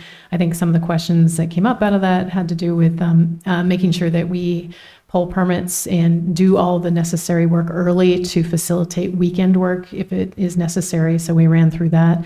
We also just made sure to kind of reinforce some things that are norms for us around query checks and so forth. Went through some of the sort of lay down and parking lot issues. And yeah, I thought it was a good meeting. Anything else that really jumped out to you? But I think it was good to see the OPM in action. I think we have a good project manager kind of representing us, and I think he has a mechanism for communication as well, so that any issues, any things that come up are going to be available in real time for subcommittee members and for the district leadership team to track. So I think we're going to be in great hands with Vertex. So given that comment about the we being our side, if you will, of the discussion to get all permits applied for, et cetera, is that going to be managed by Steve Theron, our OPM? Yes. Okay. Yeah. Yeah. That way we can track it. Yeah. 100%. Yeah. So I think, that the town will be pleased with the structure that's in place to make sure that it gets done on time to the best of our ability and on budget as well, which of course is the whole intent of this particular structure. And at this point, we believe that both will start on the day after school closes. Yes. With the other schedules that are established. Yeah. The contractor indicated every bit that was their plan, and we're just on our side wanting to make sure we can get everybody out of the building so they can get that done. So, Yep. And we will do that. Well, I'm sure we will. Given the team we have, I'm sure we will. So, excellent. Thank you, Steve. That was my other report, was the efficiency and the subcommittee for the facilities and long-term capital planning. We also at that meeting we also had other agenda items about failed geothermal and the new vehicle purchase. Do you want to speak to that a few words? Sure, I can do that. I want to thank Anita, who has been sort of working with Steve Theron and kind of tracking that fails geothermal work, and was actually on site during April vacation to sort of see it in action. We do have a report out that work is largely complete. They're waiting on one final step, which has to do with bolting down the new vault cover, which was made to be watertight. And you'll see if you go over there, the landscaping work is being done to regrow some of the grass. We did notice there's also sort of dead-looking grass further down the hill from some of the runoff. It's our understanding that will sort of regrow on its own, and we don't have to do anything crazy there. 6 weeks. I've got it. Okay. Steve Theron is pulling together a final report out based on information from the contractors about the details of the repair work. Once I have that in hand, I will make sure you all have it in a memo form, and then we will go back to the Board of Health and notify the whole community, because I just want everybody to know it's done, it's in good shape. But the Skillings and the other folks who worked on it let us know as of the end of April, we have an entirely working geothermal system that is doing exactly what it's supposed to do. So that's great. On the vehicle purchase front, we have a request. We have a aging out work vehicle as part of we have a relatively small fleet of work vehicles in the district used by the facilities department to do maintenance related work. And this particular vehicle is beyond its usable life. The cost of repairing has amped up in the years, so that we are looking at purchasing a new vehicle. And that is something that, we've talked about this before. I'd say two things are true in this case. One is that this vehicle, because of its type and weight class, is not subject to the ZV policy. So I want to make sure you're aware of that. And secondly, it is something that we will likely purchase just through building-based revolving funds that we get for building use that offset our maintenance lines in the building. And that's a process we've used in the past. So Excellent. Thank you for you're welcome. bringing this up. And I just want to add one more thing. You said Friday the 16th, and I looked it up. It's Saturday the 16th. So it is the 16th. It is Saturday. Yeah, I got the information online was wrong, man. I've seen that before where it was mixed up too. So I had to check. It's Saturday, May 16th for the Glow Run organized by the Westborough Student Council. I encourage everybody to show up. It looks like a very fun event. Thanks for pointing that out. I do think there's been a little back and forth on that one. I think it is definitely the Saturday, and officially it's actually sponsored by the organization PALS, and the student council, I think, are serving as volunteers in it. So it's technically not a school event, but it is an event we have our student council is deeply involved in. So it's great to give them a shout out and some support. Yes. All right. We're only 4 minutes past the deadline on the agenda, so not too bad. Do I have a motion for adjournment? Are you going to do the We have consent some agenda? business to do yet. Oh, I'm so sorry. I skipped the entire. Yeah, it's easy. I've done that many times. Yes, and it's a juicy one too. Okay, so on this consent agenda, we actually have 4 items. First is to accept donation of $1,000 from the Rotary Club of Westborough for the Arbor Day project. Second is to accept donation of $383 from Home Depot for the WEC outside raised bed garden, and to accept the recommendations of the stipend committee and approve stipend changes for school year 26-27, and finally to approve the 4/29/26 minutes. So let me start maybe asking for a motion, and then we can enter discussion for all these items at once, if that's okay. I have a comment on the minutes Yeah, so can we have a motion first? for the other ones. Or I would like to do it for all of them, and then we can have a discussion. Okay, my motion is going to be to change the minutes based on the way the vote was recorded. Okay, so maybe so maybe we can exclude minutes for a moment, and we'll have a motion for the first 3 items. Sure. For the 2 donations and the recommendation for the stipend committee. Sure. I move to accept the donation from the Rotary Club. I move to accept the donation from Home Depot, and I also move to accept the recommendations from the stipend committee. Is there a second? I'll Second. second. Lots of Okay. seconds. Now we can start discussion. Any comments, questions on these 3 items? Do you want me to give a quick synopsis on the stipends? Because I can do that. So I think you've seen about the Arbor Day project. This is another donation that they've received, which is wonderful and very generous. And I want to appreciate these teachers for getting out their boots on the ground to solicit donations. They've done exceptional work there.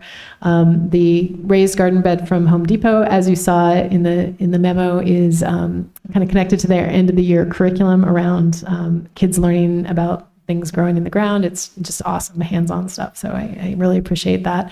On the stipend front, this recommendation does a couple things. One is it implements something that we agreed upon during collective bargaining, which is simply to default to a 2% increase annually to sort of help keep our stipends competitive with other communities. The second thing it does is it sort of weeds out stipends that are no longer viable, and then adds ones that are coming in. And all told, there's actually a savings in here in terms of budgetary impact. So by kind of setting aside stipends that are no longer needed, we're able to actually new programs in place and also afford the ones we have. So it's great work by the committee. Jane was there and Sarah was there. Thank you very much. Matt joined, and it's a wonderful group that Chris Martin, our arts director, chairs.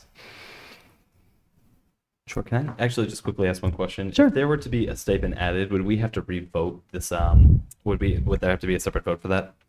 I think for it to be incorporated kind of by vote into the contract, yes. Typically, we don't add stipends mid-year. If a program changes, we kind of run it kind of pro bono for a year and then pick up the stipend in a subsequent year. So if there's something that in particular that you're thinking about? Yeah, maybe getting a little ahead of us. I know this was a big discussion during the cell phone working group, was potentially a stipend. And so like, is that likely what that's going to happen then with this one particularly? Would be kind of like the first year and then roll it into the next year? Or like, is there any potential to add that in, to reflect the work that may potentially done at the high school? Tim, could you repeat that? You said what working group? I didn't. The cell phone, I might be mistaken, but I thought there was discussion of a stipend being added for the teachers that are potentially going to be helping to administer the pouches. Yeah, I just want to kind of clarify the memo. This is for like Student activities? facing- Yeah, so this is for like advisors and clubs and sport activities. You are correct. There are other stipend Services. services that we provide, but that tends to be more for inward facing, like professional development or for other activities. Yeah. Which doesn't make sense because I was looking for it and saw that obviously everything here was based around students. And so like, that's something that we wouldn't have to vote then, anything like related to teachers. No, not at this time. I mean, I think we have some established price points for some of those things that are already in practice. And we would either rely on those or we'd work out an MOA with the union and bring that to you. So. Thank you. Okay, maybe I just go start. Steve, any comments, questions on these three items? Nope. Time for a vote, I hope. Okay, hold on. Jane? Nope. Sarah? You're good? I just have one question. The letter for the donation for WEC. So the motion is for 383, and in the letter we have a total donation of 383, which is correct. But then above in the opening sentence it says 338. I believe that is a typo. Yes. So I will make sure we get it correct on that. So thank you. That's just one catch. Okay, I think we can move to the vote. All those in favor of accepting these three items? Aye. Aye. Aye. Okay, 500. Thank you. And now we'll move to discussion about the minutes from If April you- 29th. During that meeting, we had 4 members, and I believe every vote was 400. However, some of the votes in the written memo are 401, implying that there's some ghost here who abstained, and I don't think that's correct. So I think it has to be 400 because there were only 4 of us here. So Okay, so we'll if we'll you pass accept over this that, item. if you accept that as a modification of the minutes, Yep. then they can be corrected based on the vote if we do it. so we just change the motion. No, the motion for the minutes is to amend them so that the correct vote is recorded. Okay. Okay? So approve as amended, as recommended, amended. Okay. Okay. So Steve, you want to make the motion? I'll make that motion. I'll second. Okay. All those in favor? Aye. Aye. Okay. 500. And we'll follow up to make sure that that correction happens so that the online record is reflecting of that. Some of them came out right. Yeah. A couple didn't, that's all. Good catch, Steve. Thank you. And now we can adjourn. Okay. I'll move for adjournment. Thank you. Is there a second? Second. Thank you. All those in favor? Aye. Aye. Okay, 500. The motion passes. The meeting is adjourned. Thank you. Thank you. you.